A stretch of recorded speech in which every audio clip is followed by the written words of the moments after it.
Jaya Radha Madhava Kunja Vihari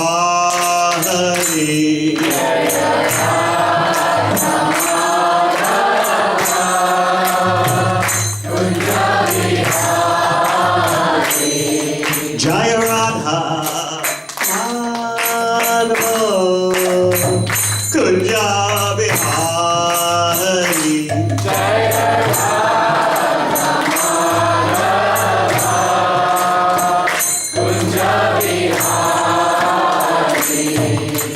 Gopi Janavallabha Giridvaradhari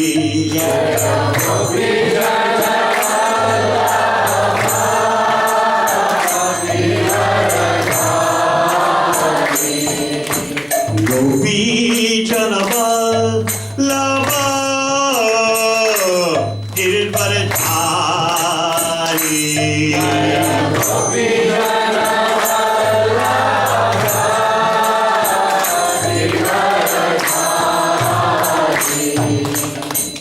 Yashoda Nandana Braja Janaranjana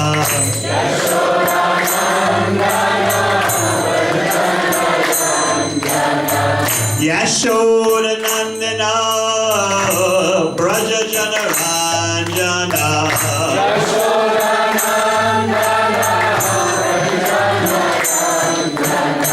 Yamuna Tira Vanachari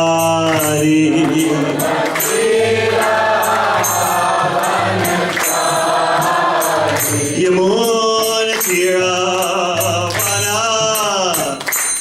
Vanachari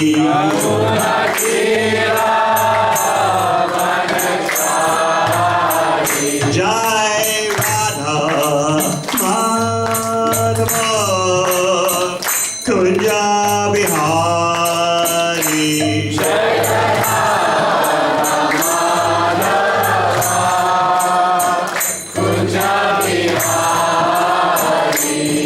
Jaya Radha Madhava Kunja Vihari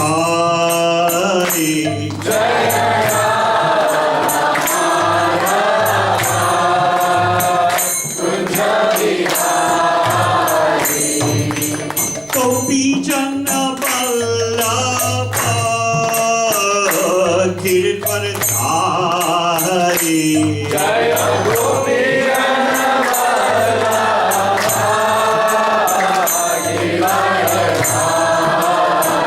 Jai Gopi Janavallabha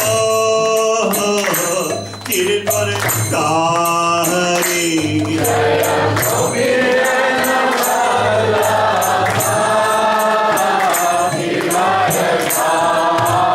Yashoda Nandana Braja Janaranjana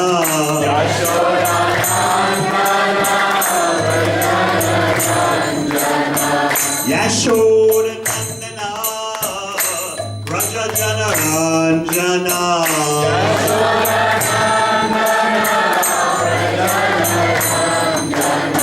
Yamuna Tira Vanachari Yamuna Tira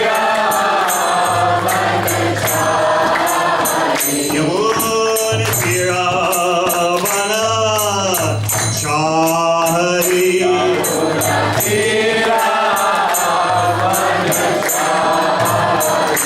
Jai Radha Madhava Kunja Vihari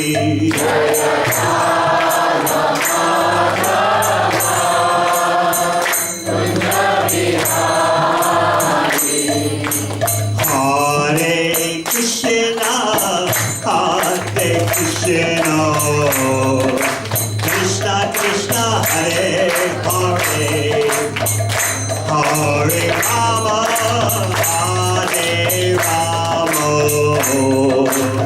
Rama Rama Hare Hare Hare Krishna Hare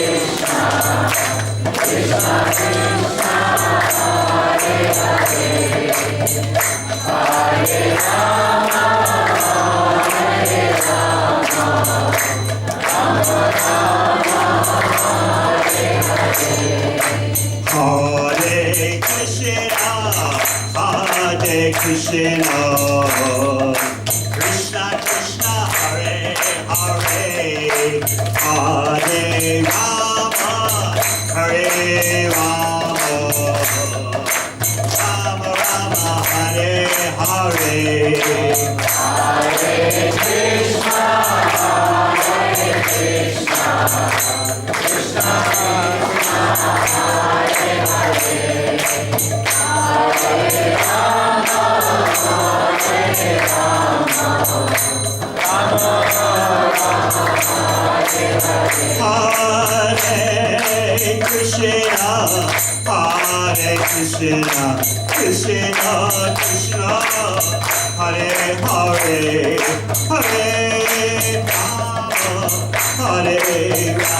Hare Rama, Hare Rama, Rama Rama, Hare Hare, Hare Krishna, Hare Krishna, Krishna Krishna, Hare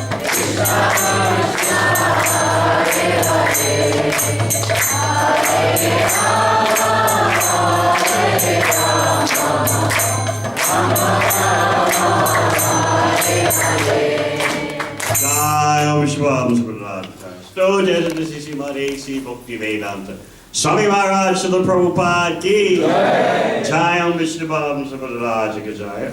Astitara Satashi Srimad Bhakti Siddhanta Saraswati Thakur Prabhupada ki Go Premanande.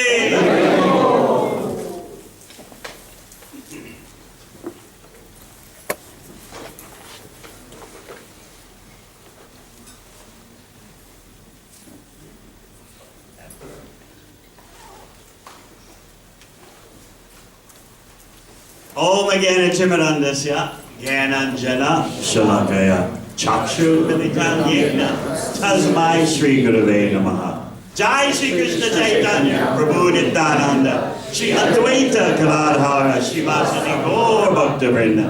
Hare Krishna, Hare Krishna, Krishna Krishna, Hare Hare, Hare Rama, Hare Rama, Rama Rama, Hare Hare. We're discussing today living with the Shastra, living based on the Shastra, and how that brings about for you a life of nectar.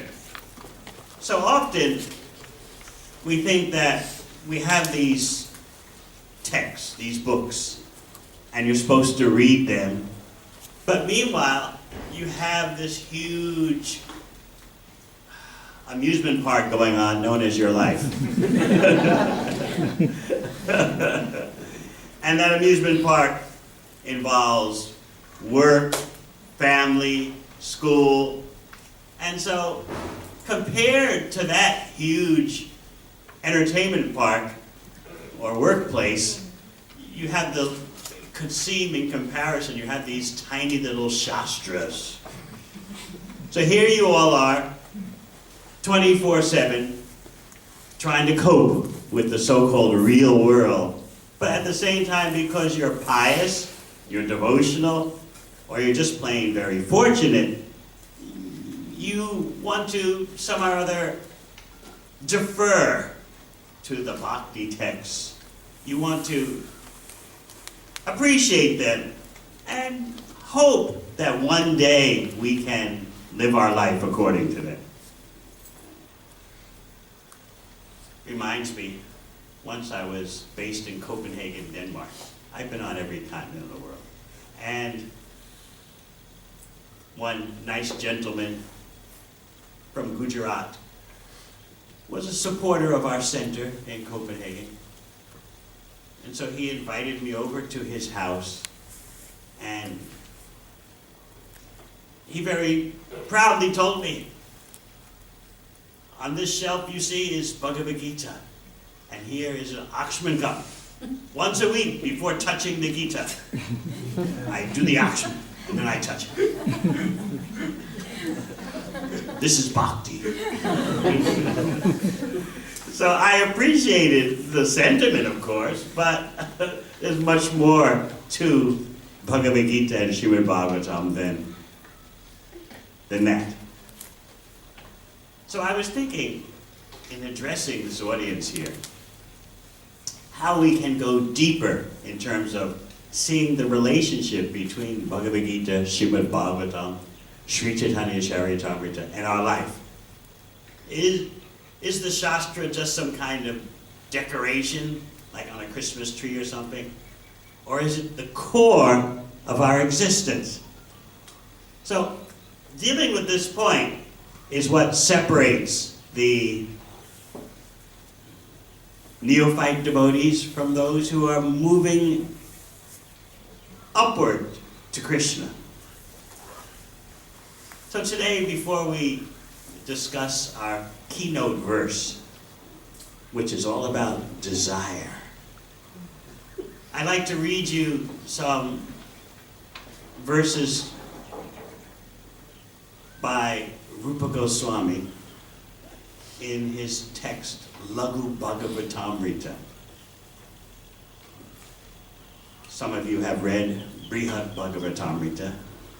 The BBT has put out a beautiful version of that with commentaries by Sanatana Goswami. The text is also by Sanatana Goswami. And also you have available Lagu Bhagavatamrita in the beautiful BBT edition. And that's written by Rupa Goswami with a commentary by Baladev Vidyabhushan. So in Lagu Bhagavatamrita, Rupa Goswami, actually though, we're going to go to a text by Sanatana Goswami, which is also published by the BBT, called Sri Krishna Leela Stava.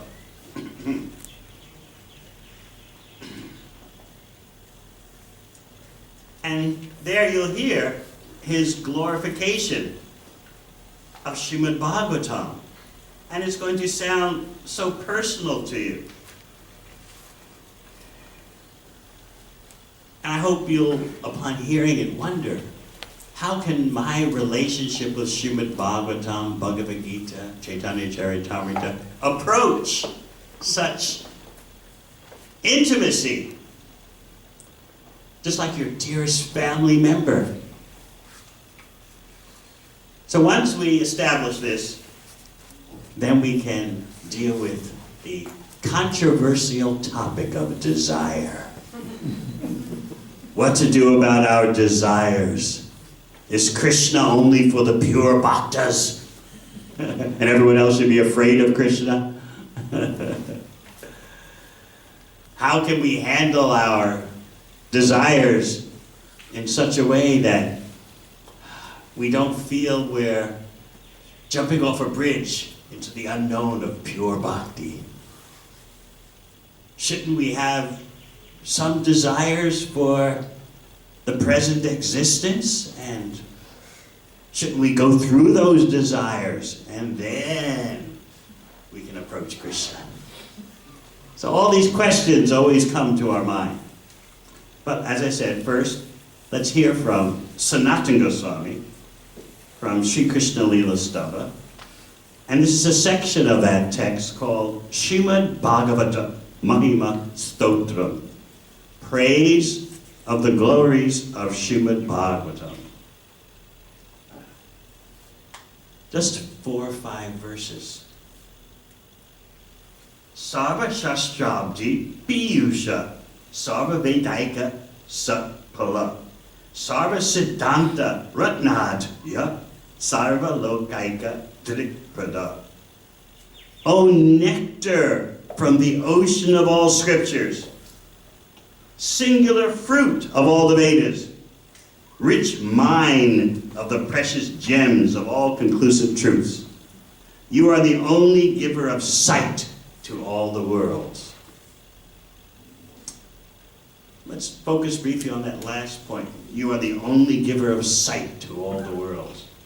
How many of you consider Bhagavad Gita, Srimad Bhagavatam, Chaitanya Charitamrita as your glasses, your eyeglasses, your lens for seeing through?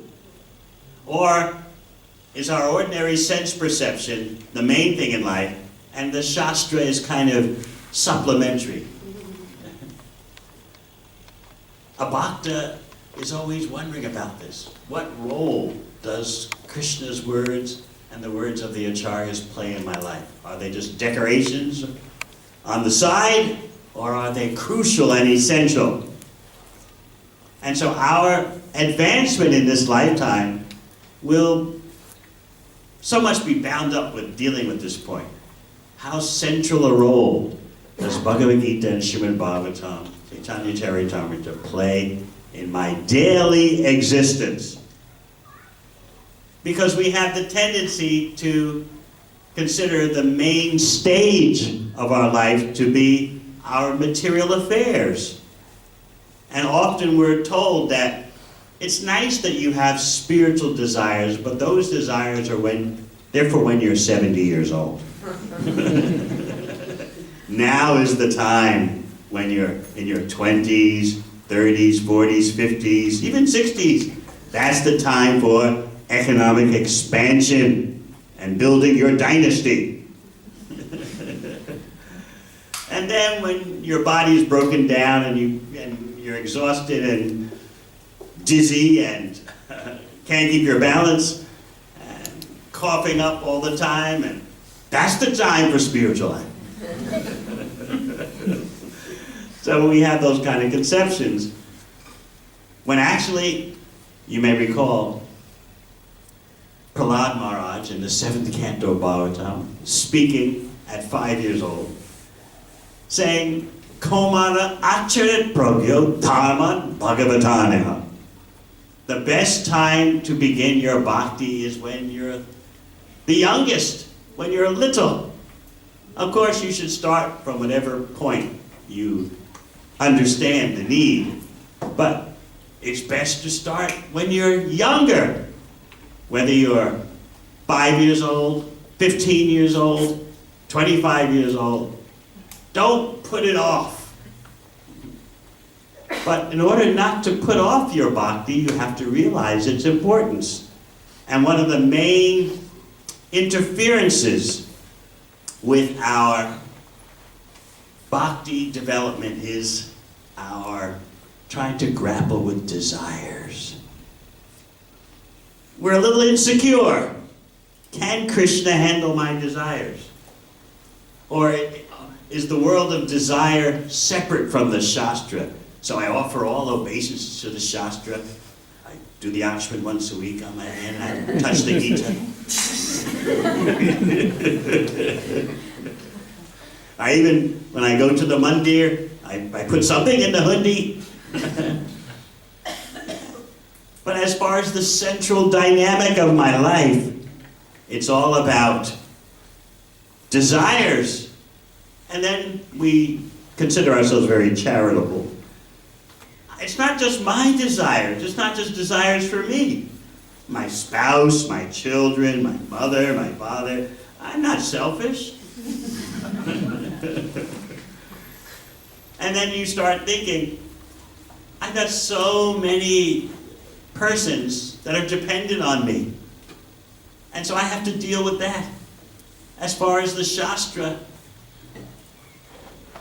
I don't want to feel threatened that right now I have to de-emphasize the real world just to show dedication to the Shastra. We feel this tension.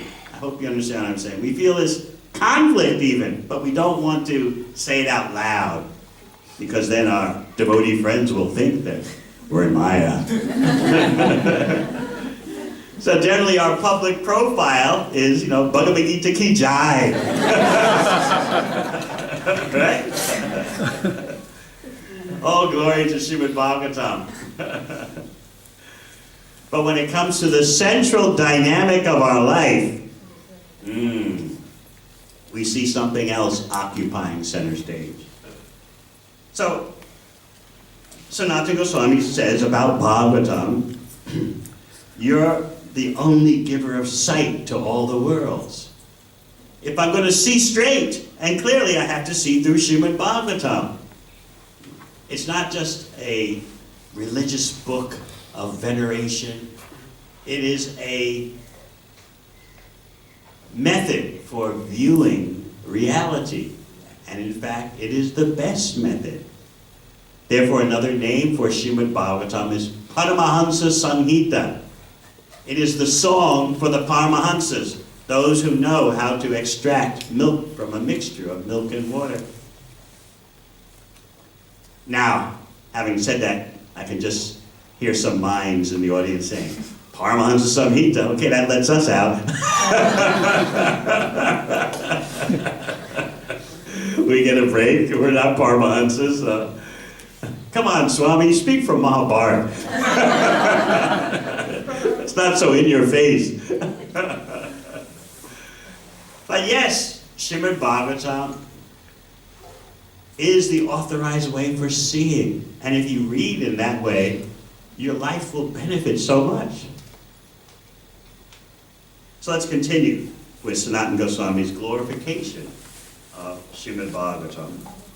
Sarva Bhagavata Prana Srimad Bhagavata Prabhu Kali Dwanto Dita Ditya Sri Krishna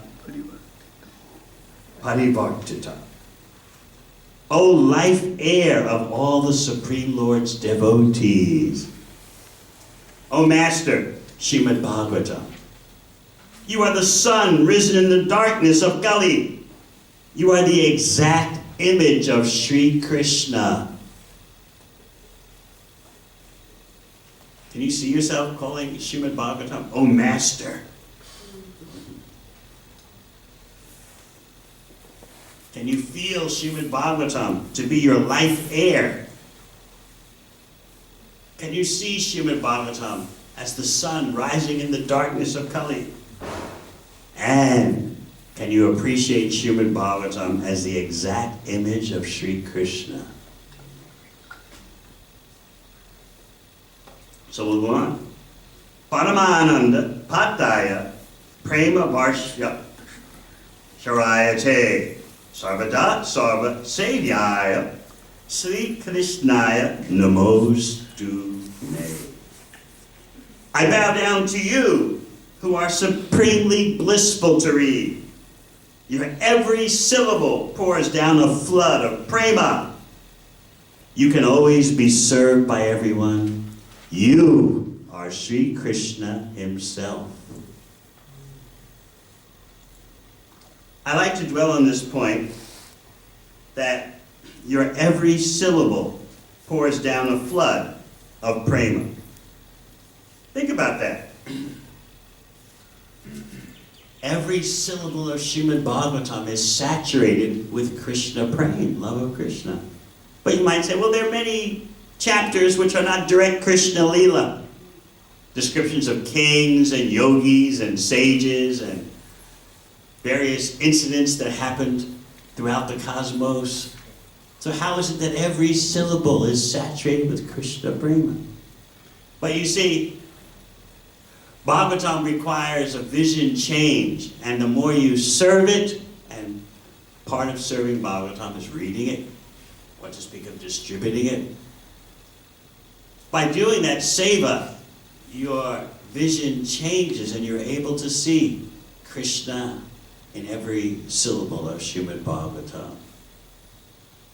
But at least for now, at the beginning level or medium level of spiritual advancement, you can understand that even when the Bhagavatam is describing the Manus and the dynasties of kings and creation and sub-creation, it's all leading up to Krishna.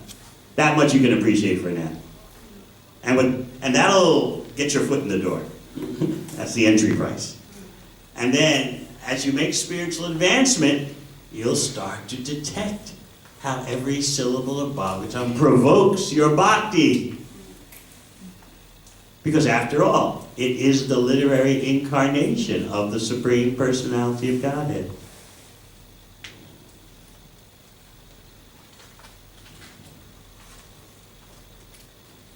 Many of you have heard the story of how I began my pursuit of Srimad Bhagavatam. To make a long story short, I was reading Prabhupada's books 4 hours a day for 6 months straight without ever attending a devotee gathering. Because I thought devotees were Exotic. And at that time in the USA, there was practically no talk of yoga or meditation. Vegetarianism was very strange.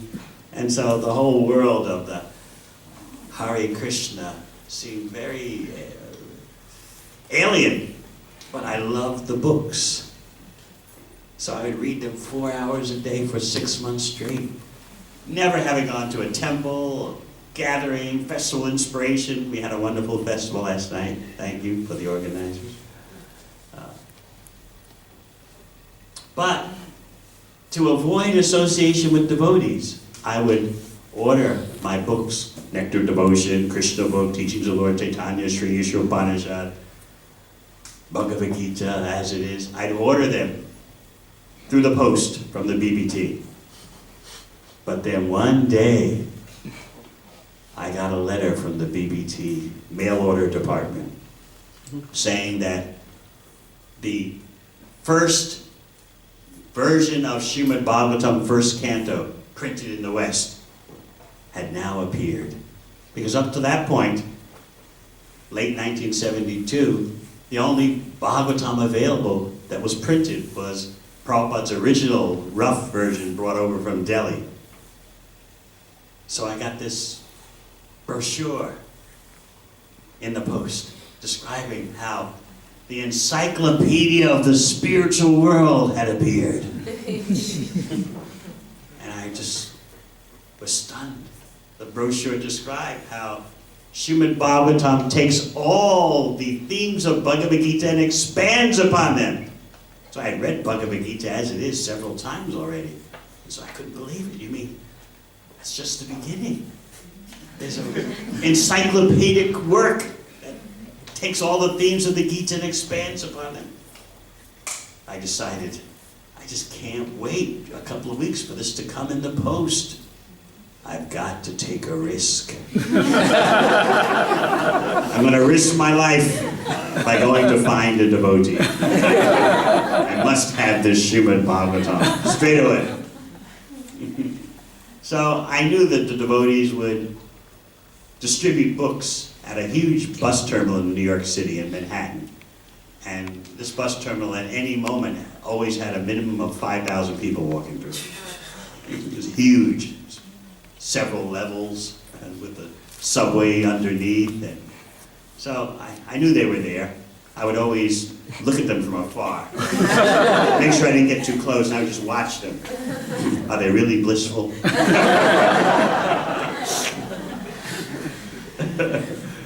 So now I had to approach one to fulfill my quest. So there was one lady devotee in the middle of the bus terminal, thousands of people rushing back and forth. So I wanted to see if she would stop me. So I walked past her once, she didn't stop me. I walked past her twice, she didn't stop me. I guess, I can only speculate, I guess she was thinking, well, this guy looks really formally attired, decked out in the latest fashions, and I don't know what she was thinking, but she didn't stop me. So I decided, well, I've got to get this book, Srimad Bhagavatam. I'll take the risk even more. I will approach her. So I walked up to her and asked a question which I thought was totally routine, totally normal. I said, my first words out of my mouth were, do you have Srimad Bhagavatam?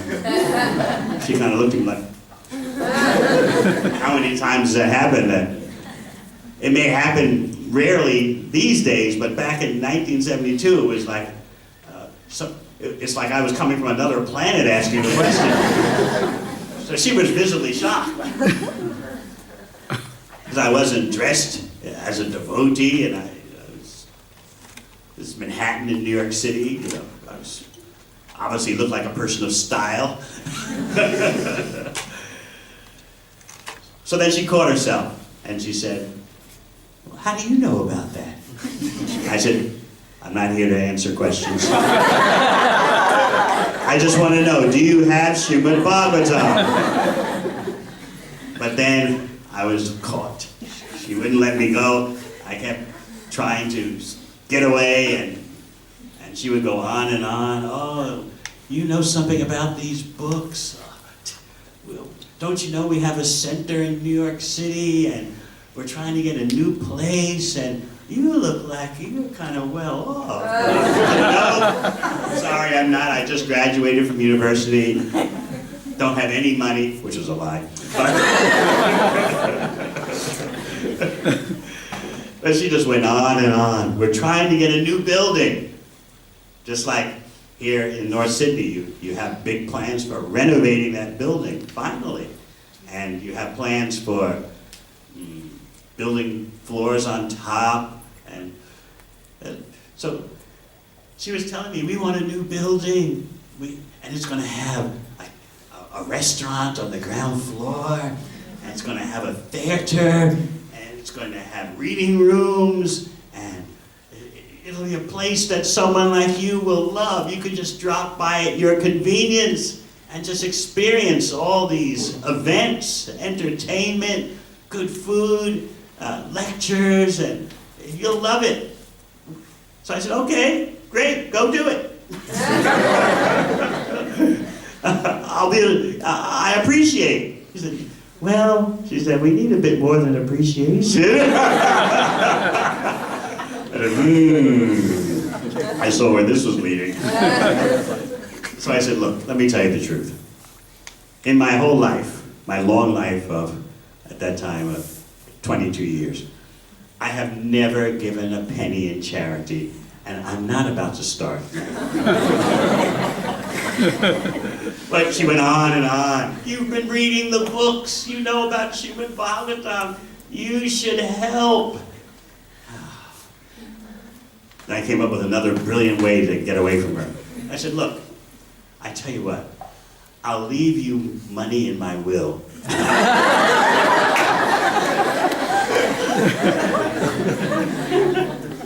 So she just looked at me and said, you don't even have a will, which is true. 22 has a will. So I was down to my last option how to escape the situation. So I said, look, even if I wanted to give you money, it's at my father's house. And that means a subway ride away. She looked at me and said, let's go!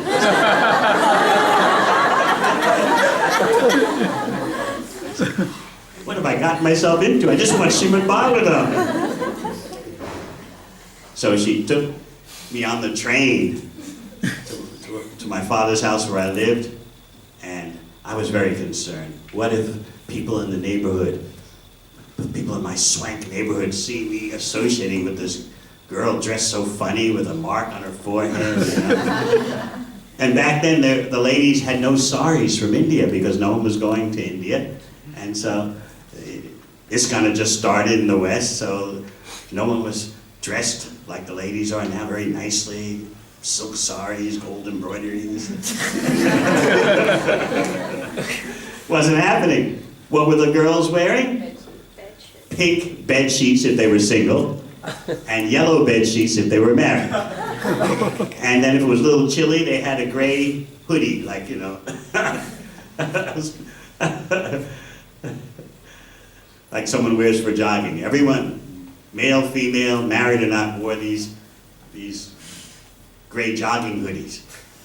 And so I was thinking, I can't let people in the neighborhood see me with such a girl.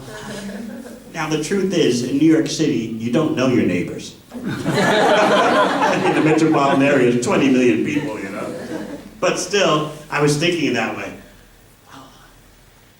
All these tall apartment buildings around where I live, and people be looking out the window and seeing me with this strange girl. So anyway, we got to my father's house, and I told her, you wait down on the footpath. I'm taking the elevator up, and I'll come down with something. So I did that. While I was upstairs at my father's house, I wrote out a check, because I said, I'm going to make sure that she's not going to ask for anything more. So I'll write the check out up here. And then when I get downstairs in the lobby, I'll just give her the check, and that's the end of it.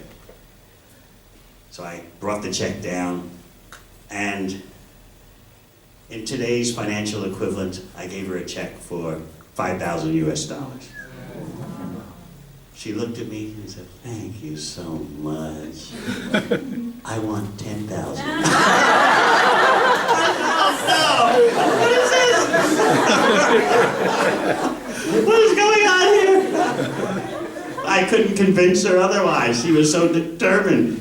You know the value of what we're doing. You've been reading all the books. How many times have you read Bhagavad Gita? 3 times, 4 times? You know. I don't know about all this. I'm just reading the books. I don't know. And while I was arguing with her, Krishna tricked me as the super soul in the heart. I heard this voice in my heart say, "You better give her what she wants, because right now everyone's looking out of their apartment windows." Because they all, in that neighborhood, they all had ceiling-to-floor windows. So they're all looking out, they're staring at you, talking to this strange-looking girl. Your reputation in the neighborhood will be finished. There'll be no social life for you. All your options will be over. So I went back upstairs on the elevator, came down with a check for a new check, and I wrote it out in front of her. I tore up the old check, and I wrote out another check for the equivalent today of $10,000 US. And I didn't get Srimad Bhagavatam. She didn't have it. And as many of you know, 2 weeks later, I was going back to the university I just graduated from to visit some friends, and I had to go through the bus terminal, the same bus terminal. And so she saw me 2 weeks later. "Oh, there you are!" I said, "Oh no, I said, "Come on, come." And we actually were just about to take prasad, and we have some prasad for you. And prasad, I read about that in the books. Prasad, that must be the remnants, right? I remember Prabhupada's vocabulary. You offer the food to Krishna, you take the remnants. I was always confused about that.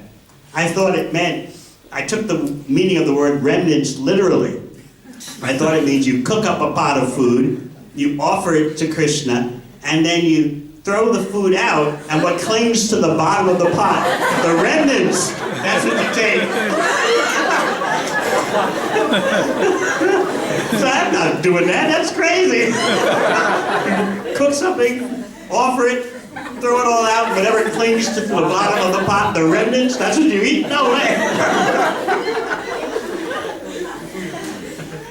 So anyway, they gave me some prasad, and she said, "By the way, we still need that building."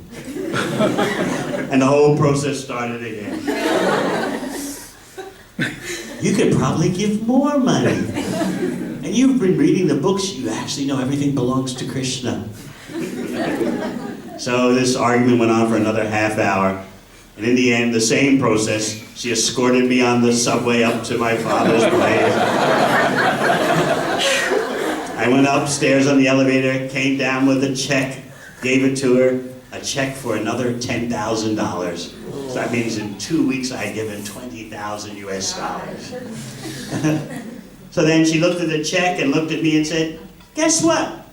You've given so much money, $20,000, you might as well come to the temple and see what it's like." I said, "That's right, I should do that. I should see where my money is going to."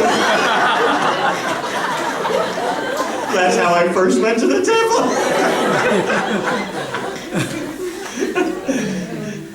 I first went to the temple after giving on the streets of New York $20,000.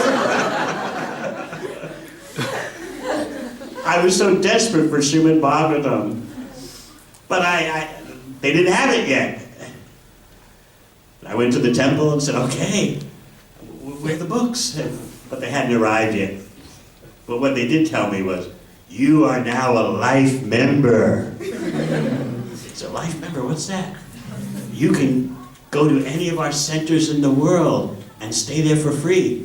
So, wow, that's the first practical thing I've heard.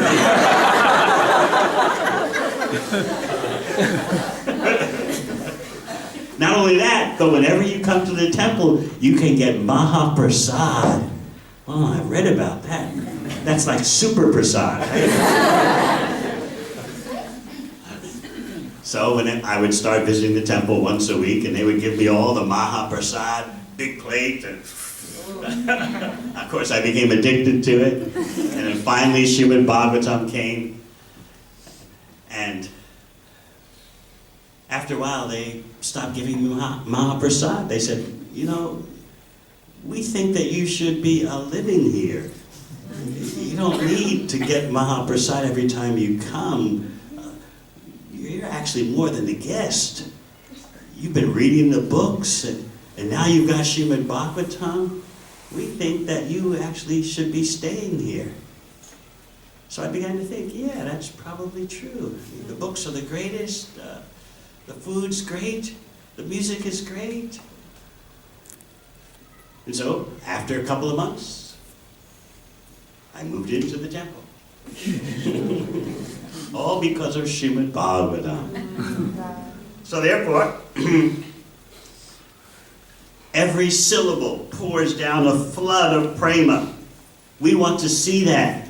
Have the desire. The purpose of our discussion now is to stimulate your desire. That's how everything begins. So we'll go on. And remember, you are Sri Krishna himself. This is Sanatana Goswami addressing Srimad Bhagavatam. Mareka Bando Mat Sangin Mat Guru Man Mahajana Man Nistaraka Mat Bhagya Marananda Namostute. My only friend, my constant companion, my spiritual master, my great wealth, my savior, my good fortune, my source of ecstasy, I bow down to you. This is very personal, isn't it? My only friend, my constant companion, my savior, my source of ecstasy. Just see what is possible in bhakti. First we hear and then we aspire. But if we don't hear, how can we aspire? So the process of going from a neophyte to an advanced devotee is based on hearing in the association of devotees who have a desire to move forward. And then the final verse of that section, glorifying Srimad Bhagavatam. Asadu saduta dayin nakti nitcho chita kara. Hanamuncha kadachin mam premnahit kantayo spura. O bestower of saintliness to the unsaintly. O exalter of the most fallen, please never leave me. Always appear in my heart and my voice with pure love. Can you see yourself pleading with Srimad Bhagavatam? Please never leave me. So this is the intensity of a real devotee, and Sanatana Goswami is revealing that to us. So we spoke about desire and how bhakti takes desire full on. It directly grapples with the problem of desire and the potential of pure desire. So we're going to go to Srimad Bhagavatam, second canto, chapter 3.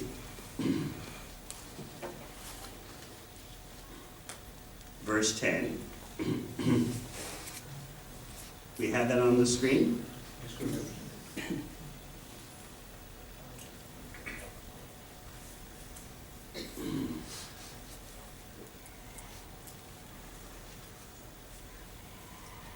This is a very famous verse, and we're going to spend quite some time discussing this because it's so relevant to you. It simultaneously lets you relax, and at the same time it urges you onward. It shows you that Srimad Bhagavatam and Krishna know what they're doing in terms of that inner dynamics of your life.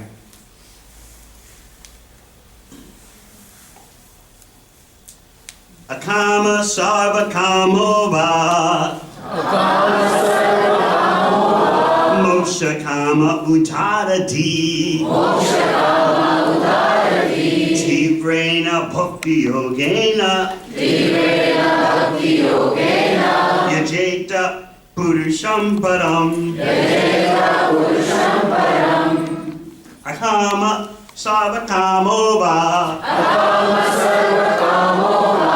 Moksha kama uttarati. Tivrena bhakti yogena. Yajeta purusham param. Akama sarva kamova. Moksha kama uttarati. Tivrena bhakti yogena. Yajeta purusham param. Akama, one who has transcended all material desires. Sarvakama, one who has the sum total of material desires. Va, either. Mokshakama, one who desires liberation. Uttarati, with broader intelligence. Tivrena, with great force. Bhakti yogena, by devotional service to the Lord. Yajeta, should worship. Purusham, the Lord. Param, the supreme whole.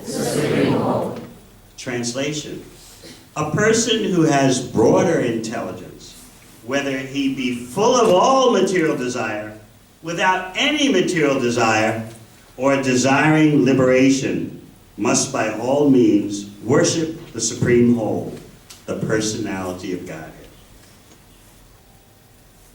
So this verse, and we'll discuss it, various parts of the purport, and also discuss verses leading up to this verse. This verse is defining for you what real intelligence is, udada-di. When we pursue material goals, our intelligence is crippled, very constricted, very compacted. But if you approach Krishna, even to fulfill your material desires, you're known as broad-minded. So let us first contemplate that point. We're suffering in life because of very narrow intelligence. Modern society, like any material society throughout the ages, makes your life very distorted. You view success in terms of economic expansion and bodily fulfillment. The whole world is putting that pressure on you. This is what life is. This is the real world. No matter where you're from in the world, that pressure is there to varying degrees, different customs and styles, but the basic pressure is the same. You should be a success in life by economic prosperity and fulfillment of your personal desires. So from the viewpoint of Srimad Bhagavatam, this is a massive distortion. If we truly want broad intelligence, then even if we have material desires, we approach Krishna. Because sometimes Krishna has a bad reputation in our concocted minds. We think that Krishna is simply for the Paramahansas, the pure devotees, and he's very dangerous to approach if you have material desires. Better worship the devotees. Yes. We're going to worship anyone. And in fact, most devata worshippers in India don't even really believe in the devotees, but they just think, well, you never know, right? Good insurance policy. You might get a payoff, you know? The devata puja might pay out, and anyway, you don't lose that much in worshiping the devatas, you know? So it looks like all potential gain. But Krishna, doesn't Krishna take away everything? He has that name, Hari. Shouldn't that make us very cautious? Of course, we forget the other part of the definition of Hari. The full definition of Hari is he who takes away all impediments to pure bhakti and gives ecstatic love. And a prominent theme in Srimad Bhagavatam is that what we really want, and the only thing that will satisfy us, is pure love. Sabai pumsam parodharmo yato bhakti yatokshate ahitukiya pratiyata yanatma suprasidati. Yanatma suprasidati. The only thing that will satisfy the self is pure devotional service. That means seva with no material expectation. The closest example you can get in the ordinary world to pure devotion is what a genuine mother feels for her child. She serves the infant no matter what, sleepless nights, cleans up the child's messes. Of course, mothers do expect a little something in return. I know, because right now my mother is thinking, I'm 93 years old. Where is my oldest son? Why is he in Australia? Why isn't he home with me?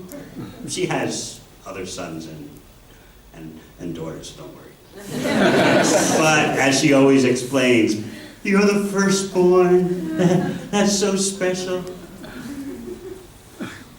She's 93 and I'm 70, but still she's telling me, I can remember when I used to hold you. I put everything I had into my first son.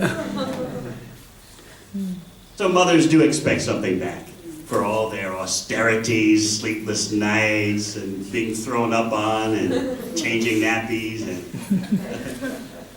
still, the example is given by the acharyas as the closest thing you can see in this world to pure love.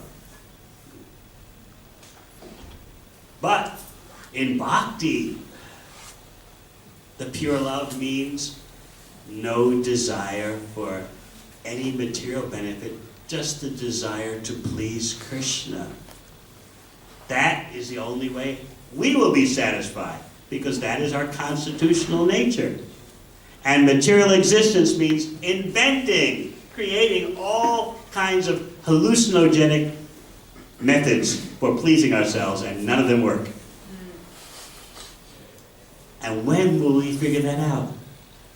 Though I think some of you were here last night at the Festival of Inspiration. How many? Oh, very few. Okay, maybe 5 or 6. I was explaining the 5 greatest regrets experienced by terminal patients at hospices in Australia. Are you interested in hearing that? Yes. Because you don't want this happening to you. The 5 biggest regrets. These emerged from a survey done with hospice staff members. And what are dying people always lamenting about? What are they regretting? So number 1 is, why did I work so hard?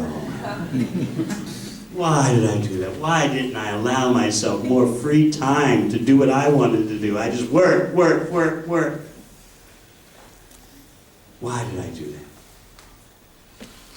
What's another one? Why didn't I express myself more straightforwardly? Why didn't I tell someone that I love you? Why didn't I tell someone I hated, I hate you? Why couldn't I have been more emotionally expressive? more emotionally honest. And then number 3, why didn't I keep up with friendships? Because you know how it is these days. Everyone is so busy. Your childhood friends, or even friends you made while you're an adult, they move to another side of the city, or they change jobs, or they go to Australia, get permanent residency. People don't stay together these days. Friendships they just fall by the wayside. So this is a big regret at the time of death. And then, why didn't I live my life my way? Why was I always conforming to someone else's expectations? Social expectations, family pressure, social pressure. My whole life was that. I didn't live for myself. Why did I do that? And now I'm about to die. And the biggest one, number 5, why didn't I allow myself to be more happy? I didn't act for my happiness. I was busy taking on so many responsibilities and cares for others. But what about me? I never pursued my own happiness. So you don't want to give up your body with those kind of regrets. Oh, why didn't I listen to those lectures and seminars at the temple? Why didn't I engage in devotional service more? You don't want to have those regrets. So someone who understands yenatma suprasidati, that the only way the self can be satisfied is by pure devotional service, aspires for that goal. How can I be a giver to Krishna, not a taker? This is one prayer that came to me this morning. We're so habituated, lifetime after lifetime, to taking. What's in it for me? What's in it for me? When will we transform that mentality to one of simply desiring to give to Krishna? Then sanity will finally start to dawn in our life.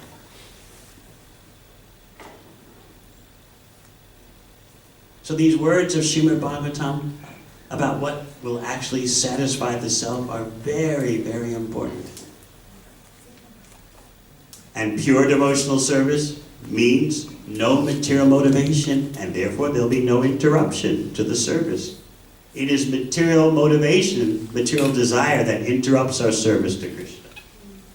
So now we're thinking, sounds very good, but we're so far from that. Isn't there something more practical, something more expedient? Yes. Akamo sarva kamo va. Whether you are full of material desires, sarva kama, free from all material desires, akama, still you engage in Krishna's service.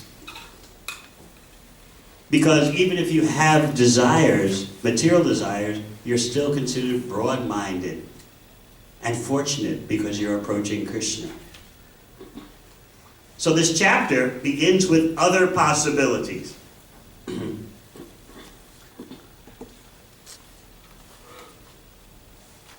This chapter is beginning by Shukadeva Goswami saying to Parikshit Maharaj, "You've inquired from me about what is the duty of an intelligent person who's on the threshold of death.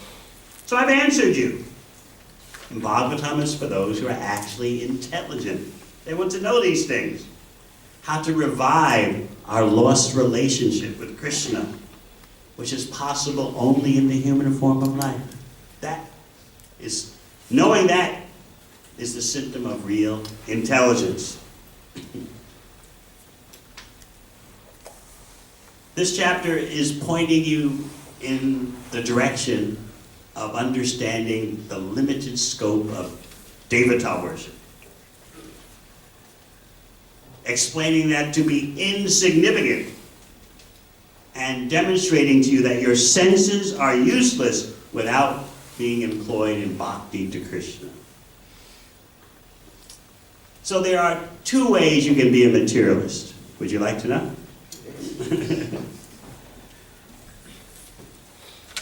There's actually only one way. To be a genuine materialist means to worship the devotees for material benefit. In other words, it's a false compliment to call someone today a materialist, because they're trying to fulfill their material desires without even acknowledging the devotees, what to speak of, the Supreme Personality of Godhead.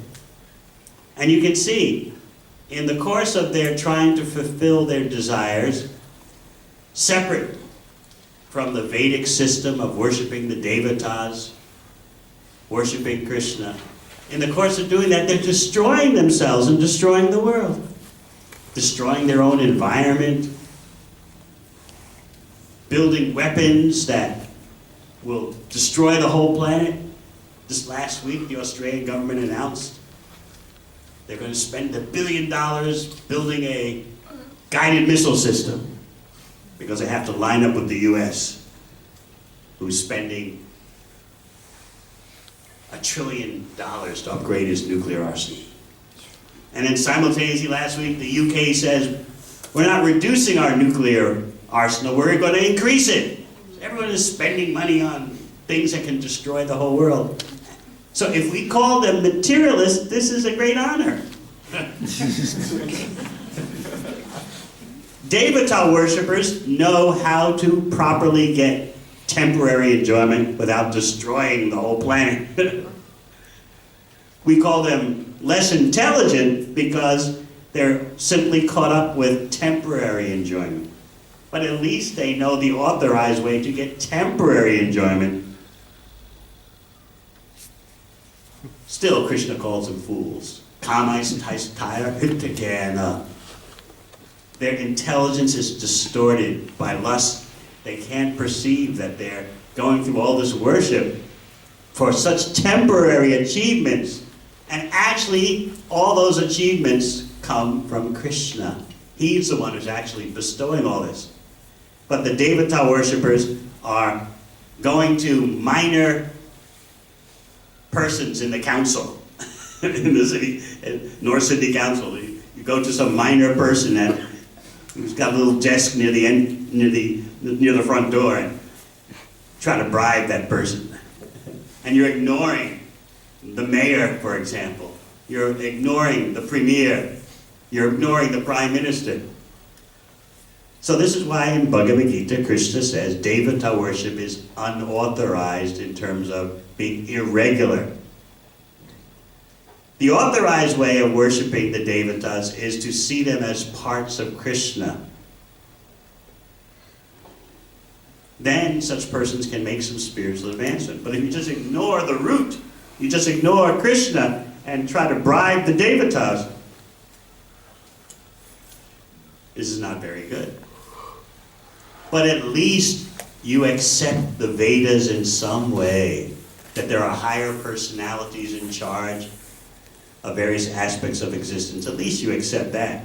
And because you have some leaning toward accepting the Vedic knowledge, some good fortune may be able to come to you, because someone will come along and tell you, by the way, Krishna is the origin. He's the Adi Dev. He's the original Deva. So you have a choice to be a real materialist or a pseudo-perverted, distorted materialist. So whenever you think to call someone today a materialist, you're actually giving them an unnecessary honor. You're assuming that they know how to live a material life that doesn't damage themselves, doesn't damage the world, damage others.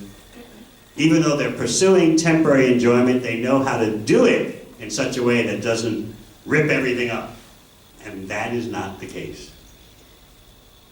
So be hesitant to call someone today a materialist. Genuine materialist is a Devata worshiper. And we'll hear about that. There's a whole list given in this beginning of the 3rd chapter of 2nd Canon. Such a long list. One who desires this, one who should worship Indra, one who desires that should worship the Prajapatis, one who desires another thing should worship Durga Devi. A long list. Should I read you some of the very attractive ones?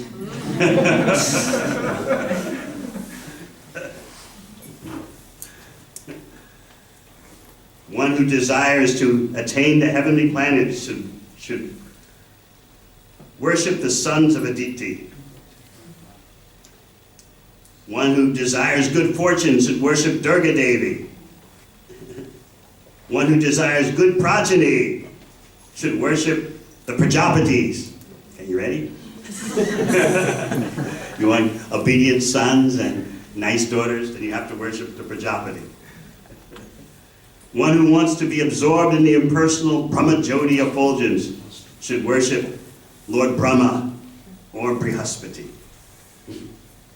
One who desires powerful reproduction should worship Indra. Long list here. One who desires a long span of life should worship the devatas known as the Ashwini Kumaras. One who desires a good wife. You ready?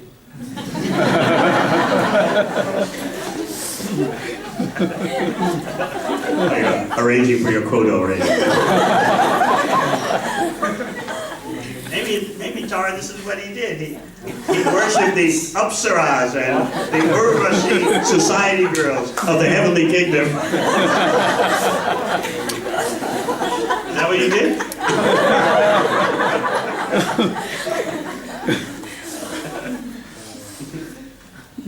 One who desires domination over others should worship Lord Brahma, the head of the universe. So you want to be CEO? Then you worship Brahma. Brahma is the CEO of the universe.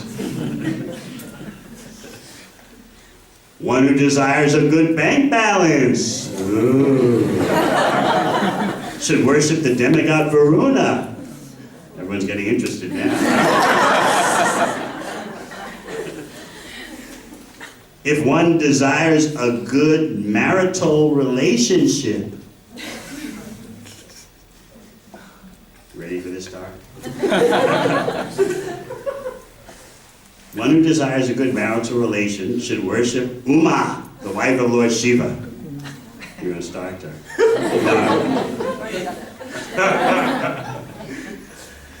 So, here's the problem with Devata worship. As a conditioned soul, you can't be expert in every type of material enjoyment and every type of puja for every type of devata. You hope that your devata puja will have a broad spectrum approach. You hope that, well, by worshiping Durga, Uma, Indra, that'll make everything nice. But no. The process is very compartmentalized. And so how are you going to cover the whole field? How are you going to cover every possibility in your life? You can't do that worshiping the devatas. That's why you see sometimes persons with lots of money, but their family life is miserable, right? You see persons with an affectionate family life and they got no money. You see someone who's very smart, but who's sick, because you can't just cover worshiping the devatas, you can't cover the whole scope. Therefore, Krishna says, if you're actually smart, even if you want material benefit, worship me. Then you got everything covered. But there's a fear, as we said, there's a fear in our worshiping Krishna that you just don't know what he's going to do.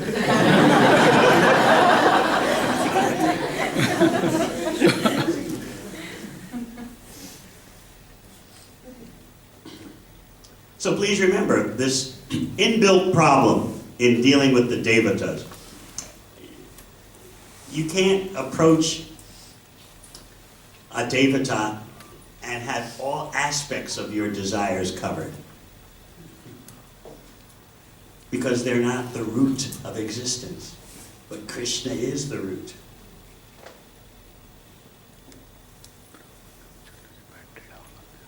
What is the real problem of life? We always need to remind ourselves. The real problem of life is the four things Krishna brings up in Bhagavad Gita: Janma, Mrityu, Jara, Vyadhi, birth, death, disease, and old age. But that doesn't seem so relevant, does it? We don't consider that a pressing problem. So I like the way Srila Prabhupada explains what we do psychologically. He said, when it comes to those four big problems, we set them aside. Yes, birth, death, disease, old age. Yeah, okay, Jai Prabhupada.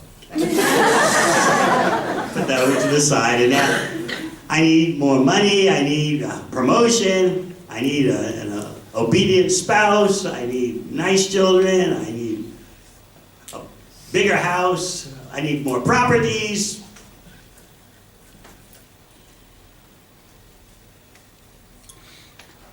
In this way, we're not seeing directly in front of us what are the real issues in life.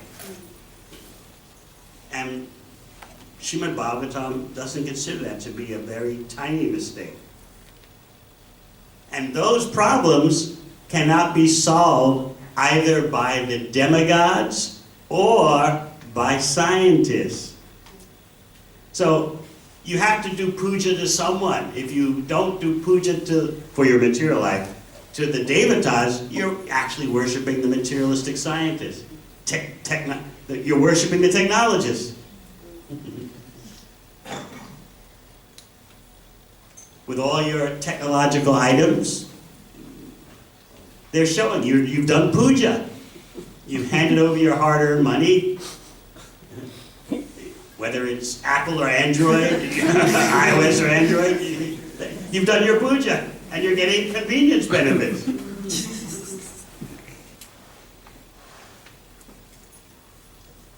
So whether you are worshiping the devatas or worshiping by your money materialistic technologists, still you're not dealing with the four main problems in life. Therefore, the Bhagavatam's verdict is not intelligent.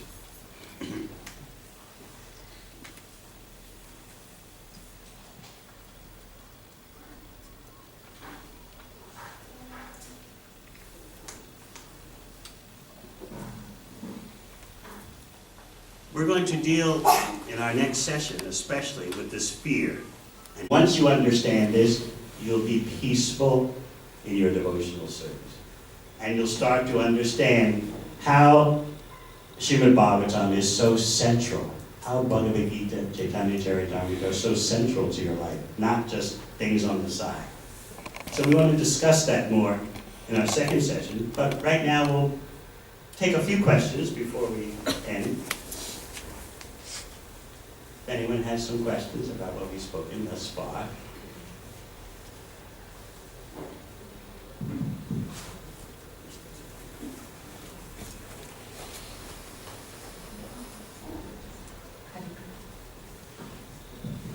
Hare Krishna, Guru Maharaj.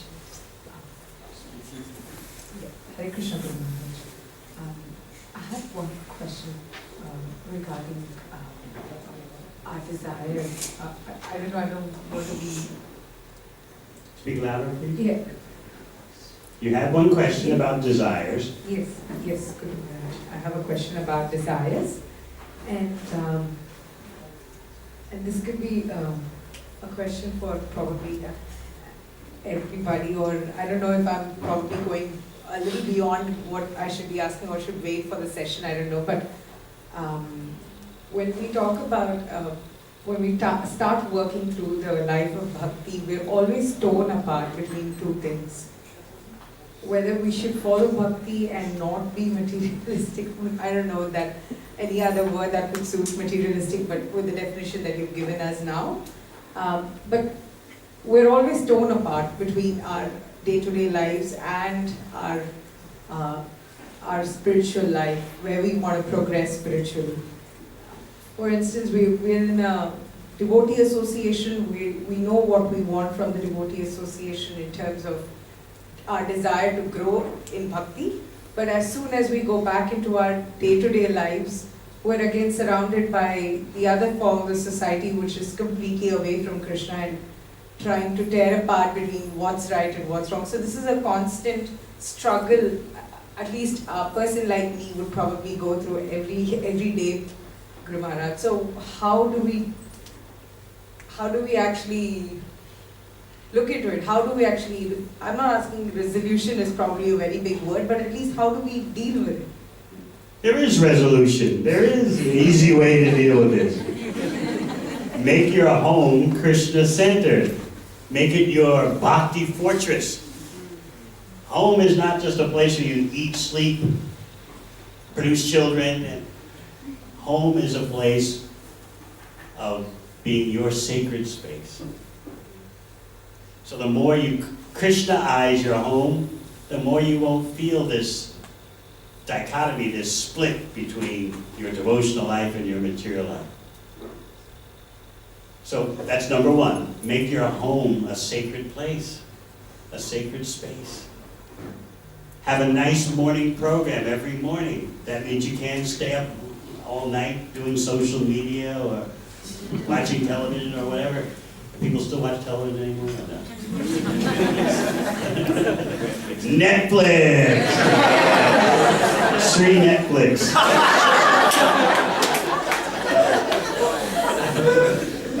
You want to get up early and have a morning program with your family? Go to sleep earlier. It's a very simple thing to do. And then the other point is, you're going to work to give, not to get. You're going to work to give yourself a bhakti lifestyle, give it to your family, and give it to as much of the world as your resources allow. Make that adjustment and your consciousness at work will be totally different. But usually we go to work because, well, how many of you would go to work for free? No, you go to work because you're getting paid. So that means there's a getting mentality. How to give the employer less and take from him more. Right?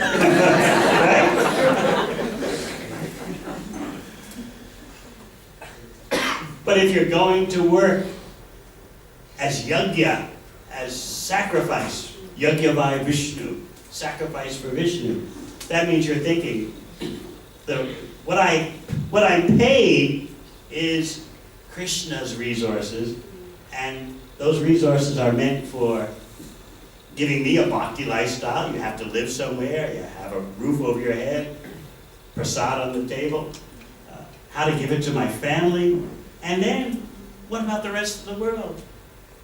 If you're a billionaire, you can do so much for helping others to be Krishna conscious. So in this way, your mentality will change completely. You're thinking, if they're children, how to raise the children in bhakti. They may, in their teenage years, rebel, they may not, but you have your responsibility. You're doing yajna. You're trying to please Krishna by raising the children in a certain way. You may not see the results until the children are 50 or 60. You don't know how things are going to turn out. I often tell the story. I'll get a little late here. Tell the story of one of my godbrothers. His son was rebellious in his teenage years. And the parents just considered that he's not going to be a devotee. He's doing the things that other teenagers do. And so anyway, we'll arrange that he goes to the university, and at least we'll take care of his material situation. So their son didn't tell them while he was at the university he was attending bhakti clubs. But he wouldn't tell his parents that because, he had to do things his way. So the parents just assumed he's doing like all the other young people are doing at the university, partying and girls and herbs and all that kind of stuff. So then he graduated So his father called him in and said, all right, son, you've finished university now. What will be your next step? And then the boy said something that astonished the father. The father was a lawyer. He's done many court cases for ISKCON. And so the son said, Dad, I think I want to be a brahmachari.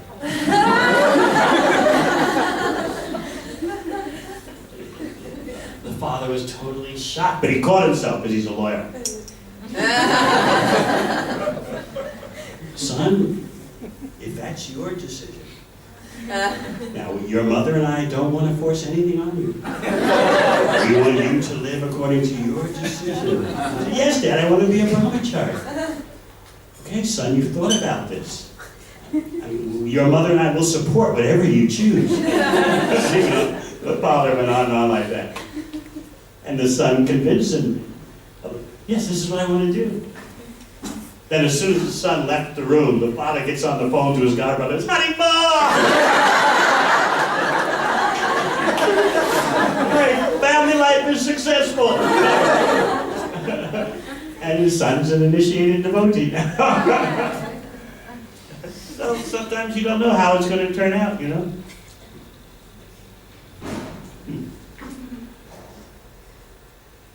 I have a 60-year-old sister who I practically haven't spoken to much for 50 years.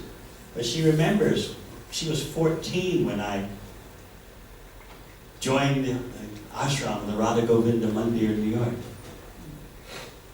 So I didn't know, but this had such an effect on her. But the effect didn't manifest until she was 60 and a grandmother. Now she's a fully practicing devotee. She gets up at 4 a.m. and chants all around and reads Srimad Bhagavatam for an hour a day. So you often don't know how things are going to turn out. You just have to do your part. Like Krishna tells Arjuna in Gita, you can only be an instrument. So this is how to spiritualize your home and your workplace. And then there won't be this kind of schizophrenia, you know. When you come to the Radha Gopinath Mandir, you're spiritual. Jai Shri Krishna. And then when you go home and to work, it's something else. Never enough time, never enough money. So bhakti is practical. All right, one last question. Yes.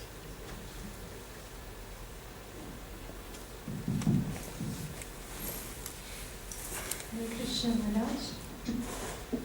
Just a little question from your book Bhakti Bhava, which is also relating to today's topic. In the book you said that we always only have two choices in life. Either you choose Krishna or you choose Maya. How do we practically apply that in our everyday life when we have constantly so many choices to make? And you sincerely want to please Krishna through every step. How do we nail that in our head to choose Krishna all the time? As you say, there's so many choices you can make in your family life, your work life. You're thinking all the time, what's the best choice for Krishna's pleasure, for Krishna's purposes? Arjuna wasn't doing that in chapter 1 of the Bhagavad Gita. He wasn't thinking of what's best for Krishna's pleasure. He's simply thinking, how am I going to celebrate a victory if everyone I know is dead? This is not good for me. If I win, I'm miserable. If I lose, I'm miserable. He wasn't thinking of how to please Krishna. But then, of course, Krishna gave him instruction. Arjuna was willing to receive that instruction. And Bhagavad Gita ends in a different way. Nashtamoha smitir labda kadisye vachanam java. My illusion is now gone. I'll act according to your instruction.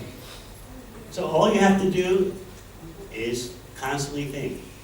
If I do this, is that better for Krishna? If I do that, is it better? That's sincerity. And Krishna's in your heart. He'll help you. Okay? Thank you very much.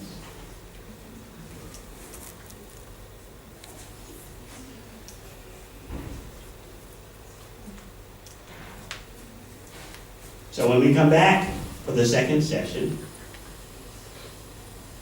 we'll be discussing how does Krishna transform material desires?